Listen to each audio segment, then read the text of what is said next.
Welcome to my channel. In today's video we're going to be checking out this very cool jig for your router table. It will allow you to cut finger joinery quickly, efficiently and easily. But is that actually true? Well, let's check out. Okay, but first of all let's move back a few steps so you can see how this jig arrived and what do you actually get in the package, how to install this and how to use it. The box itself, absolutely nothing fancy at all. However, it seems that the tool arrived to me intact.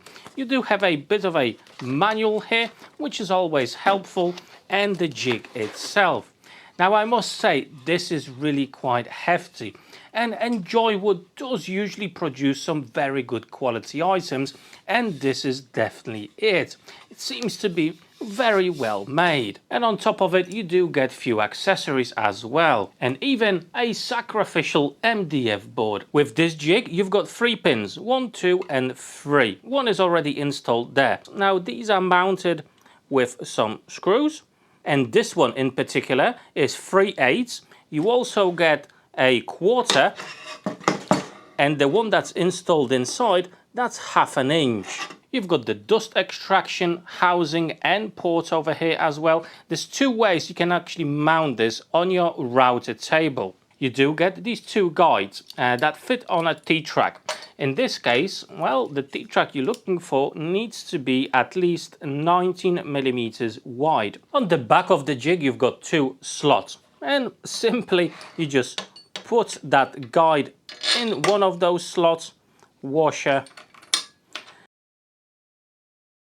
and then that goes into your T-track, for example, if you had one, and you can secure it in place so the whole jig stays in place and it doesn't move on you. However, if you don't have a T-track on your router table like me, well, you do have 1 and 2. You've got 2 holes where you can simply screw this onto the tabletop, and that's exactly what I'm gonna do. To position the jig correctly on my router table, I've installed my 1/2 inch router bit and raised it up as much as I could. Now I'm just gonna place the jig over my router bit, just like so. I'm gonna use my T-square to line up the jig with the edge, making sure everything's nicely squared up. And what you want to do, remember, we do have this sacrificial piece. With the furthest movement, I want to have that router bit to more or less be 3/4 in that sacrificial piece. Okay, so let's just say at this point. So I'm going to move the sliding part of the jig right to the end,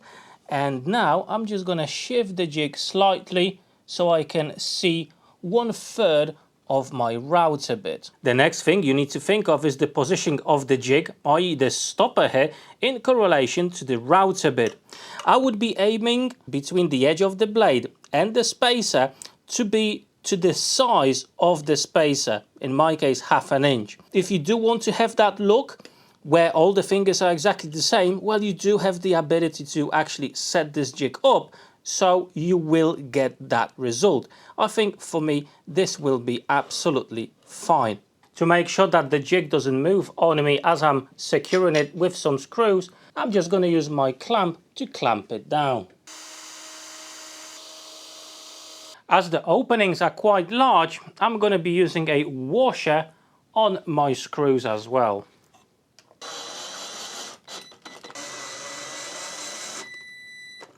Now the last thing we need to do is to install our sacrificial board that goes just like so. You do have 2 mounting holes on the jig, and you do get 2 screws that come with the set. I'm just gonna clamp that sacrificial piece to our jig so it's a little bit easier to drive in the screws.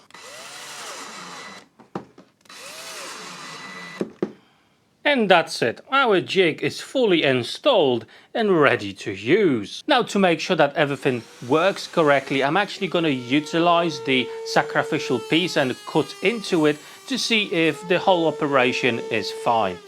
Before we're actually going to start creating our finger joints, there is a very important step.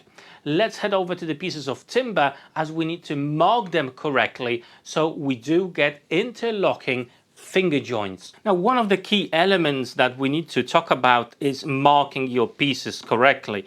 If you don't do that, well, it's quite easy to make a mistake. So for me, I'm just going to mark these pieces as A's, these as B's. And in my case, the box itself or the drawer will go like that.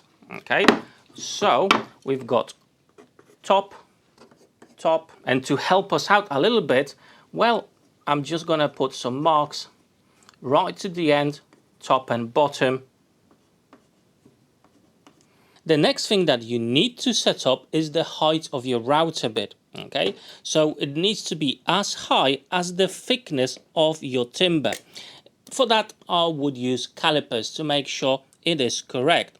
But to be fair, if you want to, you can actually get that router bit a little bit higher by 1 or 2 millimeters. You can always sand the excess, but it's a little bit more difficult if your fingers are too short. So how this setup works? Well, I'm gonna grab part A and top. The top will be pushing against that brass spacer block. Okay, so that's our first cut.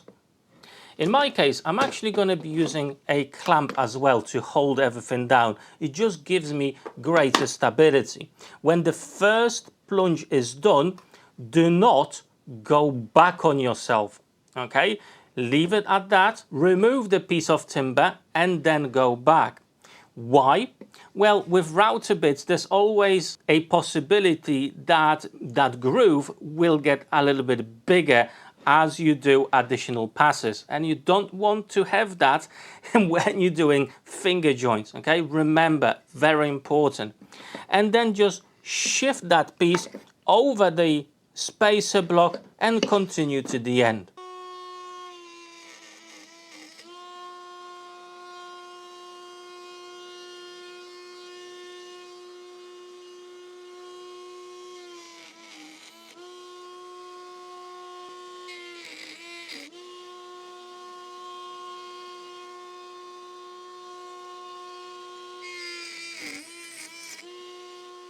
And there we go, we've got one piece sorted. Now what we do, we need to sort out the other end. We've got top over here and we do want to have the same type of cut, okay, starting from the top.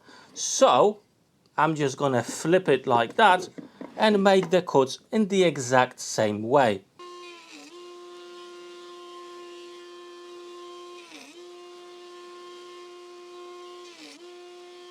And there you have it, that's our piece A sorted. And now I'm going to do the other part A in the exact same way. Okay, now it's time to sort out part B's. We're still going to need part A with top facing left hand side. Okay, we put that into our jig. And we're going to grab part B with top facing our part A. So we've got top here and top here on that edge, just over here in the middle. And now with both pieces, we're gonna make the cut, making sure that part B is firmly against part A.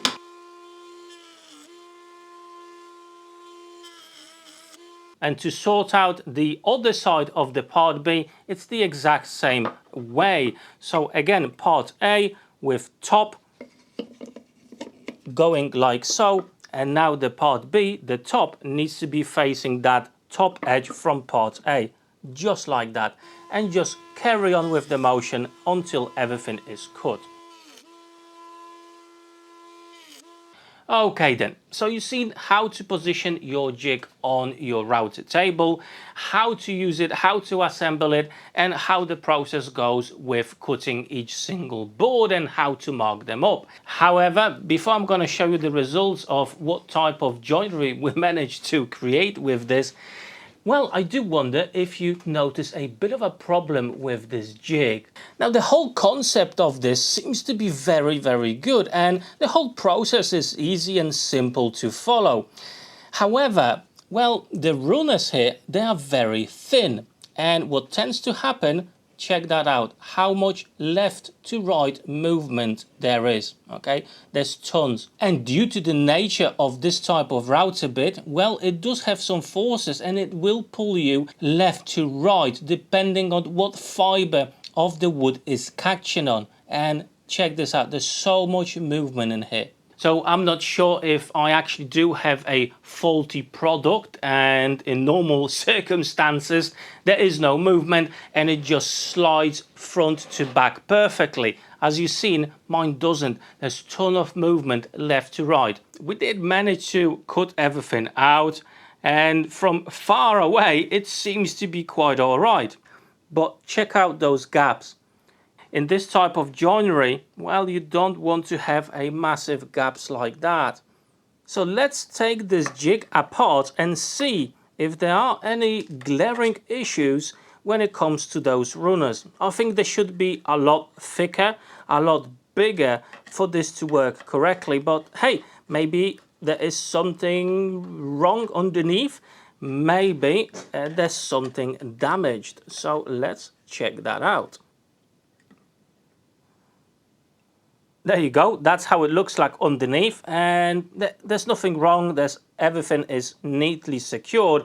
However, I think the flaw is in the design itself. Okay, you only do have two of these holding a large jig, and I think there should be four to have straight movement from top to bottom. Otherwise you are introducing a lot of slack at the end. So I've put everything back together, and yeah, you just got a absolute ton of movement. However, there is a solution here, and it's a fairly easy solution.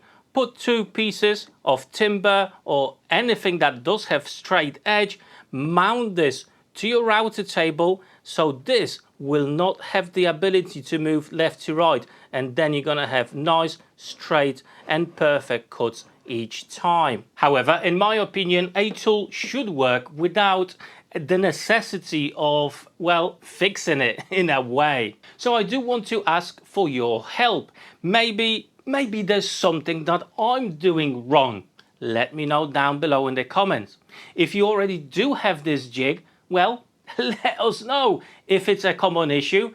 However, don't get me wrong, I do have plenty of tools from ENJOYWOOD and other makes that I do get from Banggood. And to be fair, this one is the first one that I do have a bit of a problem with. So please don't think that all Chinese tools are bad. They are not.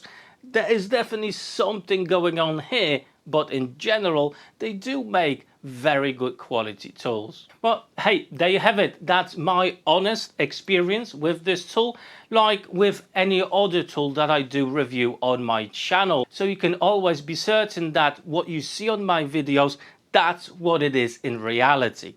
Now, at this point, I just wanted to say a massive thank you to my Patreons for the ongoing support. And before you go, check out these two cool playlists. Plenty of great videos waiting for you there. But for today, that's all. Take care.